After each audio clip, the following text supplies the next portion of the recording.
Welcome to my channel job Hunter. তো West Bengal পুলিশের চাকরি করার যারা স্বপ্ন দেখছো, এই ভিডিওটা তাদের জন্য খুবই গুরুত্বপূর্ণ হতে চলেছে। কারণ এই ভিডিওতে আমি তোমাদের যে আপকামিং যে পরীক্ষাটা রয়েছে ওয়েস্ট বেঙ্গল পুলিশ কনস্টেবল 2024-এর, সেই পরীক্ষায় কম্পিটিশান কেমন হবে, একটা সিটের জন্য কতজন লড়াই করবে, এই সমস্ত কিছু আজকের এই ভিডিওতে তোমাদের সঙ্গে আমি আলোচনা করব। আর তোমরা যারা নতুন রয়েছে তোমরা চ্যানেলটিকে সাবস্ক্রাইব করে রাখতে পারো।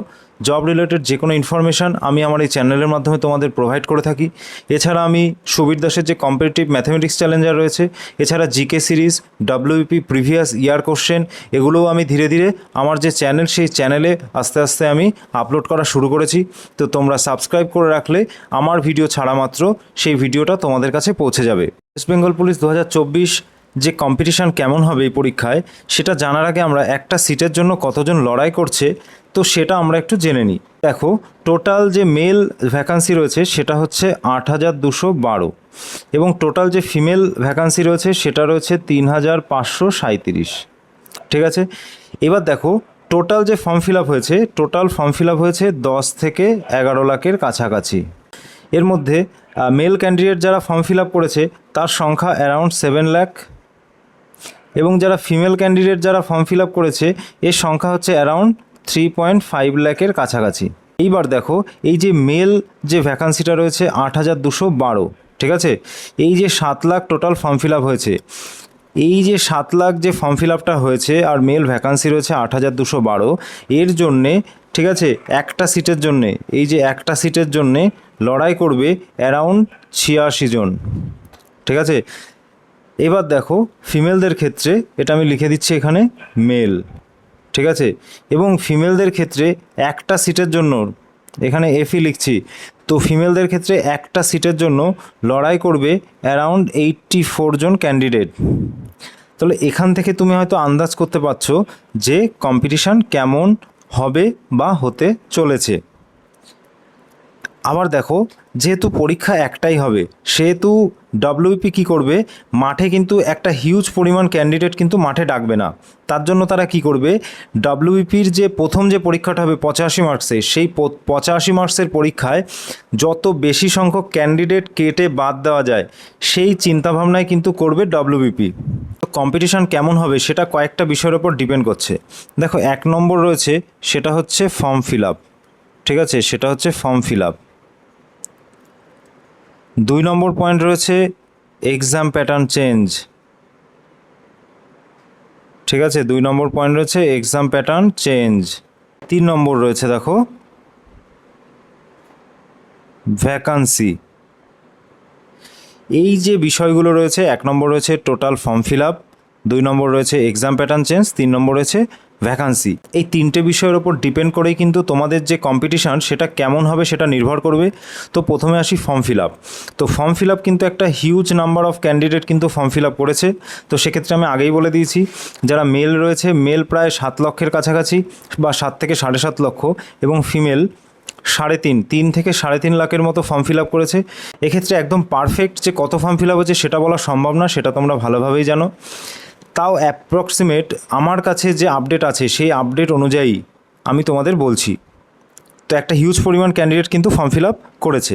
2 নম্বর দেখো, আর এই যে এক্সাম প্যাটার্ন চেঞ্জ, এর জন্য কিন্তু এই যে ওয়েস্ট বেঙ্গল পুলিশ 2024-এর এক্সামটা হবে এর জন্য কিন্তু কম্পিটিশানটা একটু বাড়বে। কেন?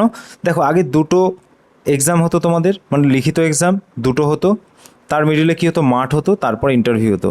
এইবার দেখো, এই যে ছাঁটাই প্রক্রিয়া, আগে কী হতো, প্রথমে প্রিলিমস হতো, প্রিলিমসের পর একটা কাট অফ সেট করে দেওয়া হতো, এবং প্রিলিমসে কিছু ছাত্রছাত্রী বাদ দেওয়ার পর কী হতো, পিএমটি পিইটি হতো, এবং এই পিএমটি পিইটিতে কিছু ছাত্র বা ছাত্রছাত্রী বাদ যেত, এবং তারপর কী হতো, মেন্স হতো, এই মেন্সে গিয়েও কিছু ছাত্রছাত্রী বাদ দেওয়া হতো, এবং তারপর গিয়ে ইন্টারভিউ হতো। 4বার এই যে ছাত্রছাত্রী বাছাই করার প্রক্রিয়া আগের যে পুরনো যে প্যাটার্ন ছিল সেই প্যাটার্নে হতো।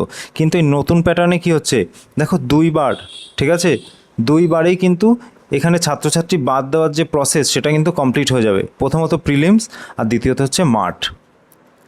তো সেক্ষেত্রে কম্পিটিশান তো একটু হাই হবেই, একটু না বেশ খানিকটা কিন্তু হাই হতে চলেছে। আমি কিন্তু এখানে তোমাদের কোনো নেগেটিভ কথা বলছি না, যেটা বাস্তব সত্য সেটা কিন্তু তোমাদের মেনে নিতে হবে।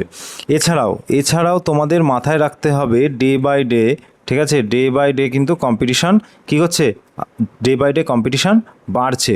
তো সেটাও তোমাদের মাথায় রাখতে হবে এবং তোমাদের এটাও মাথায় রাখতে হবে ডব্লিউবিপি এবং কেপিতে বিগত পরীক্ষাগুলোতে যারা পাশ করতে পারেনি তারাও এই পরীক্ষায় বসবে, নতুন ক্যান্ডিডেটও বসবে। ঠিক আছে, নেক্সট দেখো ভ্যাকান্সি।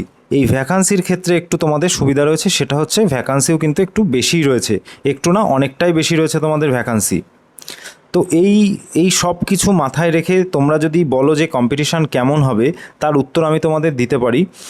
অন্যান্যবার কম্পিটিশান যেরকম হয়, ঠিক আছে, তার থেকে কম্পিটিশান এবার কিন্তু বাড়বে।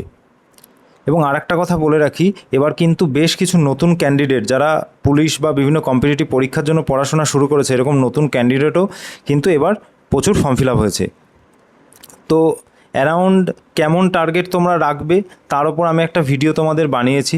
এছাড়া এক্সামিনেশান হলে টাইম ম্যানেজমেন্ট কিভাবে করবে তার ওপরও আমার ভিডিও ছাড়া রয়েছে, তোমরা গিয়ে সেখান থেকে দেখতে পারো, অথবা ডেসক্রিপশানে আমি কি করব আমার ভিডিওর লিঙ্ক দিয়ে দেবো, তোমরা সেগুলো একটু দেখে নিতে পারো, হয়তো তোমাদের উপকার হলেও হতে পারে।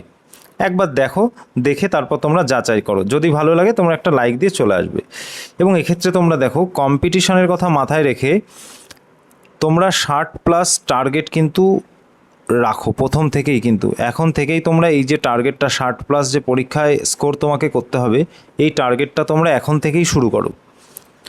ঠিক আছে, মানুষ যেটা ভাবে, ঠিক আছে, মানুষ কিন্তু সেটাই করতে পারে, সেই ক্ষমতা কিন্তু মানুষের মধ্যে থাকে।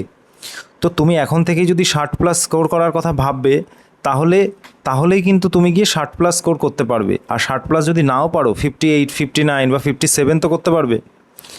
তো এখানে আমি কাউকে কোনো নেগেটিভ কোনো কথাবার্তা কিছুই বলছি না, যেটা বাস্তব সেটাই আমি তোমাদের সঙ্গে তুলে ধরার চেষ্টা করলাম। আর আমার এই যে কম্পিটিশান কেমন হবে এবং একটা সিটের জন্য কতজন লড়াই করবে, এইটা যদি তোমার মতামতের সঙ্গে আমার মতামত যদি মিলে যায় তাহলে তোমরা একটা লাইক করে দেবে। আর ভিডিওটা ভালো লাগলেও তোমরা একটা লাইক করে দিতে পারো।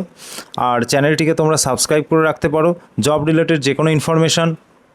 এর পাশাপাশি আমি ম্যাথ এবং জিকের সিরিজ যেগুলো আপলোড করা শুরু করেছি সেগুলো পেতে তোমরা চ্যানেলটিকে সাবস্ক্রাইব করে রেখো। আর কম্পিটিশনের কথা মাথায় রেখে তোমরা ভালো করে প্রিপারেশান করো।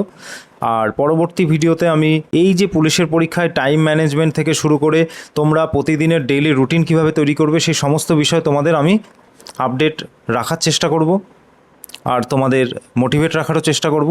তো আজকের ভিডিও এখানেই শেষ করছি।